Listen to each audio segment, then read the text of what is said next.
All right, so today we're diving deep into the world of licensing managers. Ooh, licensing Yeah, managers. we've got all this research from RoleCatcher. Okay. And it turns out it's this super interesting mix of law and business and, strategy. Yeah, it really is. Like, when you think about it, It's true. every company Right. with a product they want to protect, Mm-hmm. a logo, or even like that catchy jingle everybody knows. Yeah. Yeah. They need someone who makes sure nobody's ripping them off. Exactly. Exactly. And that's where our licensing manager steps in. That's where they come in. Protecting all that intellectual property. It's not just protection, though. Oh, It's also about strategy. okay. It's about leverage, right? Yeah. A good licensing manager, they don't just lock things away. Right. They find ways to use trademarks, patents, all of that to actually generate revenue. Oh, so we're talking deals. Deals, partnerships, making sure everybody benefits. And that's got to be where the whole high earning potential thing comes in, right? Absolutely. This isn't like your typical 9 to 5. No, not at all. We're talking high stakes, big money deals. Big responsibilities, big rewards, Makes sense to me. but gotta be realistic too. Oh, right. There's always a catch. Guide mentions high pressure as a potential downside. High pressure, high reward, right? Exactly. So what are we talking about? What makes it so intense? Well, think about it. You're handling legally binding agreements. Oh, so you need to know your stuff. Absolutely. And not just in one area. No. You might be dealing with different industries, Really? different countries even. Oh, wow. It's a lot to keep track of. So not for someone who panics easily. You got to be able to think on your feet, make decisions. Thrive under pressure. Exactly. Okay, so let's say someone's listening and they're like, this is me. This is my dream job. Okay, I like their enthusiasm. How do they actually get started? What's the typical path look like? All right, so the guide, it mentions a bachelor's degree as like the bare minimum. Okay, makes sense. But here's what's interesting. They really emphasize experience. Experience. More than the degree itself. Seems that way. Interesting. We're talking internships, specifically in intellectual property or licensing. So it's not enough to just ace your law exams. Nope. You got to get your hands dirty. You got it. So those internships, they're like your proving ground. Exactly. Okay, so you've landed the internship, impressed everyone, and now you're in the field. All right, so you're in. Now what? Yeah, what then? What's the next step to really stand out? This is where it gets interesting. Oh, The learning never really stops in this field. makes sense. Things change so fast. Exactly. Okay, so what do they recommend? How do you stay ahead of the game? Guide mentions workshops, certifications, even advanced degrees. Okay, hold on. Got to pump the brakes for a sec. Sure. For those of us who don't speak fluent licensing manager, Right, of course. can you break down those certifications? I caught CLP and CPVA, but no clue what they mean. Absolutely. And more importantly, why would someone put themselves through that? Okay, so CLP, that's Certified Licensing Professional, Catchy? globally recognized, which is huge in this field. Right, licensing deals can span the globe. Exactly. So having that CLP on your resume. Shows you can handle the international stuff. Exactly. Now, CPVA, that's a whole other animal. Oh, Certified Patent Valuation Analyst. sounds intense. It is, but in a good way. Okay. If you're working with companies sitting on a mountain of patents, think tech, pharmaceuticals, High stakes. high stakes, big money. Right. You need someone who can look at a patent and say, this is worth X amount and back it up. So it's like knowing the law is one thing, Mhm. but this is about understanding the actual value The financial value, the market value, all of it. and being able to use that in negotiations. You got it. That's the CPVA edge. Wow. Okay, so we've got these certifications. Right. Real world skills. But the guide also mentioned something about technology changing things. It's huge, actually. Like what specifically? Well, for starters, they talk about these digital platforms for licensing. Okay, making things more efficient, I'm guessing. Exactly. Streamlining the whole process. But then they mentioned AI. Ah, yes. AI in Yep. contract management. The future is here. Wait, are we talking robot lawyers now? Well, not quite robots. Because that's a whole other deep dive. It really is. But seriously, AI negotiating deals. It's more about assisting right now. Okay, so like what? Imagine software that can scan a contract, find potential loopholes. Oh, that would have been handy back at law school. Right.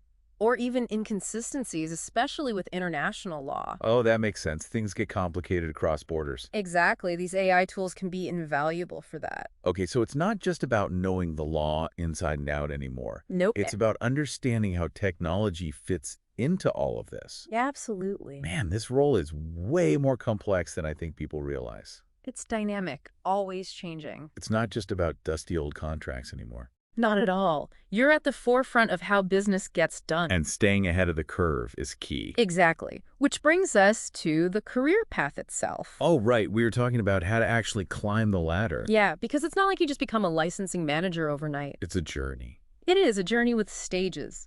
Okay, so where does it all begin? Well, the guide uses the example of a licensing assistant. So, entry level? Yeah, you're learning the ropes, supporting more senior team members. Like an apprenticeship, but for contracts. Exactly. You're doing research, drafting documents. Getting a feel for the day-to-day. It's exactly the pace, the types of deals, the industry jargon. So what comes after you've paid your dues as an assistant? All right, next rung on the ladder, licensing coordinator. Okay, so you're moving up. You're given more responsibility, Like what? managing and coordinating certain agreements. Oh, so you're not just following instructions anymore. Right, you're starting to make decisions. That's a big step. It is, and there's more. The guide also mentions conducting market analysis. Market analysis for licensing agreement. Exactly. Remember, it's all about leverage. Right? Finding new opportunities to use intellectual property. Precisely. So a good licensing coordinator. They need to know their stuff when it comes to business. Yeah, absolutely. Okay, so we've gone from assistant to coordinator. Climbing that ladder. What's next? All right, so from coordinator, you might move into a licensing specialist role. Okay, getting closer to the top. Getting there, and this is where you really start to hone those skills. Like what kind of skills are we talking about? You're managing a whole portfolio of agreements now. Wow, multiple deals at once. Yep, and maybe even leading negotiations. Negotiations, so you're like the deal maker now. In a way, yeah, at least for the less complex deals. Still, that's huge. It is. It's where you make a name for yourself. Okay, so assistant coordinator, specialist. The path is becoming clear. Is it finally time for the big leagues? The licensing manager. You got it. That's where we're headed. Okay, but before we get into the nitty-gritty of what a licensing manager actually does, Right, because there's a lot to unpack there. what does it actually take to reach that level? Yeah. What separates the specialists from the managers? Well, it seems like once you hit that manager level, it becomes less about you and the individual deals. Oh, so it's a leadership thing. Exactly. Okay, so what does that look like, being a licensing manager? The guide makes it clear you go from doing to overseeing. Okay, I like that. You're not just handling agreements yourself. Right. You're running the whole show, The whole licensing process. a whole shebang. So you need to know how to manage a team, Absolutely. set strategies, Yeah. be the point person for like everything licensing You related. become the go-to expert. So it's not just about being a contract whiz anymore. Nope. You need some serious leadership skills. Big time. You're basically the CEO of intellectual property for your company. I like that analogy. It's a big responsibility. And the guide, they really emphasize communication, building relationships, Can't underestimate that. because you're talking to everyone. Right. It's not just about the contracts themselves. Okay, so who are you dealing with? Internally, you've got legal, marketing, product development. Oh, so many different departments. Exactly. Got to keep everyone on the same page. And then externally, you're working with partners, licensees, maybe even government agencies. Oh, wow. So it's a lot of juggling. It's a delicate dance, for sure. And remember how we were talking about those high pressure situations? Yeah. I'm guessing those don't get any easier as you move up the ladder. You're not wrong. So what kind of personality thrives in that kind of environment? Guide says, first and foremost, you got to stay calm under pressure. That's easier said than done. It is, but it's crucial. What else? You have to be decisive. No time for waffling. Exactly. You got to make tough calls, sometimes with limited information. And of course, we can't forget strategy. Especially when those negotiations get heated, right? Because things can get pretty intense when millions of dollars are on the line. Oh yeah, but here's the thing. What's that? The guide, they don't just focus on the hard skills. Okay, what else is there? They also talk about interpersonal skills. So you're not just a robot negotiating contracts. Right. You got to be able to build trust. Especially with so many different personalities to navigate. Exactly. And when things go south, which they inevitably do, happens to the best of us. you need those conflict resolution skills. Got to be a mediator, find common ground. So it's like you're a lawyer, but you're also a diplomat. In a way, yeah, you're bridging the gap between legal and business. And let's not forget, What's that? this whole field is constantly changing. Always evolving. New laws, new technologies. New everything. It's a lot to keep up with. It really is. So the guide, they really hammer home the importance of staying up to date. Okay, so we talked about certifications earlier. Right, those were a good start. But what else? Yeah. How do you stay ahead of the curve in this field? Well, they're big on professional development. Makes sense. You got to keep learning. Exactly. Conferences, workshops. Networking opportunities, I bet. Oh, for sure. What about reading, like industry publications? Can hurt. And if you're really serious, maybe even an advanced degree. Oh, wow. Like what? They mention intellectual property law. Okay, so you could really go deep on the legal side. Yep. Or business administration. So you could go the MBA route. Exactly. It really depends on your interests and career goals. So you're constantly adapting your skill set That's the name of the game. to match whatever crazy new thing is happening in the world. It's a wild ride, but that's what makes it exciting. And let's be real, with all this talk about AI and digital platforms taking over, Right, because that's where things seem to be headed. is there still a place for humans in all of this? It's the million-dollar question, isn't it? Because if algorithms can do everything. Write the contracts, negotiate the deals. What are we left with? Right, it's a little scary to think about. I get it, the future of work is uncertain. But the guide, they seem to think there's still hope for us fleshy folks. Oh, they're definitely optimistic. Okay, so what's their take? What can humans do that robots can't? They say, and I tend to agree, that while technology can handle the routine stuff. Like crunching numbers, analyzing data. Exactly. It's still humans who bring the judgment, the strategy, the relationship building. Those uniquely human skills. The things that make us, well, us. And those things, they're still incredibly valuable in the world of licensing. That's reassuring to hear. Right. Even in this age of... At the end of the day, business is about people. It always has been, always will be. And the best licensing managers, they understand that. They're not just legal experts, they're people. They can navigate those complex relationships. Build trust. Find solutions that work for everyone. And that's not something you can program into an algorithm. Not yet, anyway. Okay, so the guide does a great job of laying out this career path. It's a roadmap to success. You start as an assistant, you learn the ropes, You pay your dues, you work your way up to coordinator, then specialist. gaining experience every step of the way. And finally, you reach the top, licensing manager. The ultimate goal.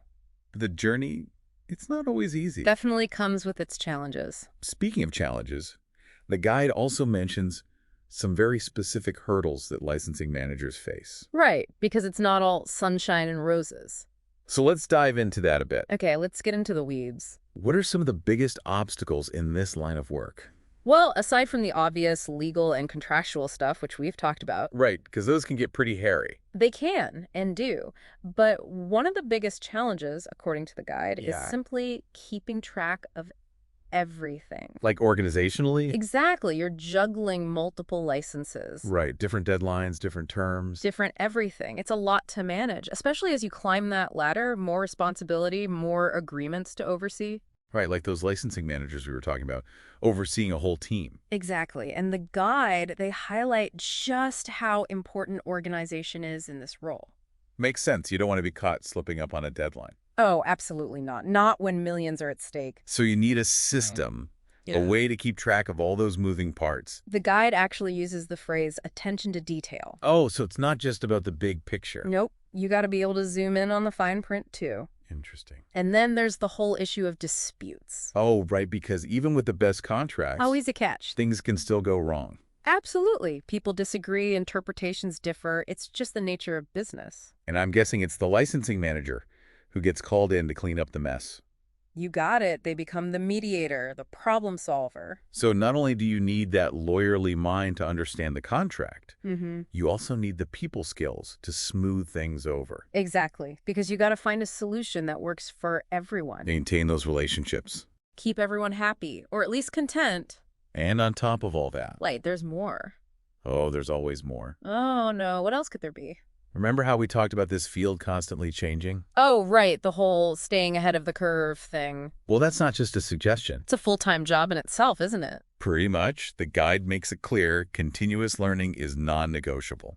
Okay, so it's not enough to just know the law. Nope, got to stay on top of the latest trends. New regulations, new technologies, new ways of doing business. Because what's standard practice today could be obsolete tomorrow. And the last thing you want is to be caught off guard.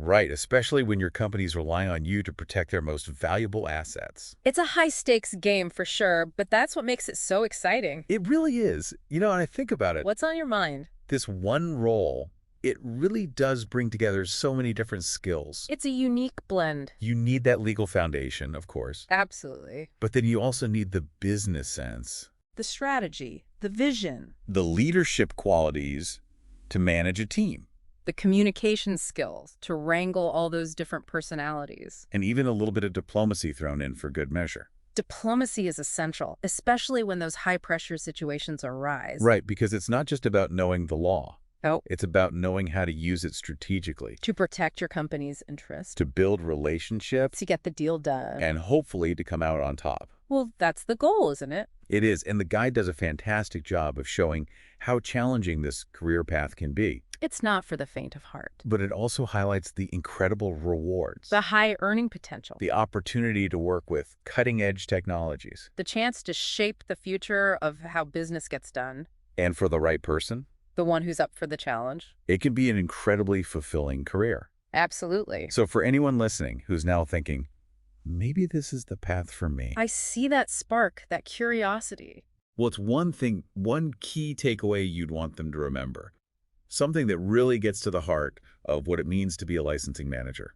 We've covered a lot of ground today. The legal stuff, the business stuff, the tech, the people skills. It's a lot to take in. It really is, but at its core, I think this role is about finding that balance Balance between what? between protection and opportunity. Okay, I like that. On the one hand, you're the guardian of your company's intellectual property. Making sure nobody's infringing, nobody's stealing. But on the other hand, you're also the one finding ways to share that property with the world, To create partnerships, to generate revenue. to drive innovation. So it's not just about locking things away, No, it's about finding those win-win scenarios. where everyone benefits. Exactly, and that takes a special kind of person, someone who can see both sides, Who can think creatively, strategically, who's not afraid of a challenge. and who's passionate about the power of intellectual property. Because ultimately, that's what it's all about. Well said. And on that note, I think we've reached the end of our deep dive into the world of licensing managers. It's been quite a journey. It really has. We've explored the ins and outs of this fascinating field, the skills, the challenges, the rewards. And hopefully we've inspired some future licensing managers along the way. That would be amazing because, as we've learned today, it's a role that's only becoming more important in our increasingly knowledge-based economy. Absolutely. So to all those future licensing managers out there, we're rooting for you. We are. Until next time.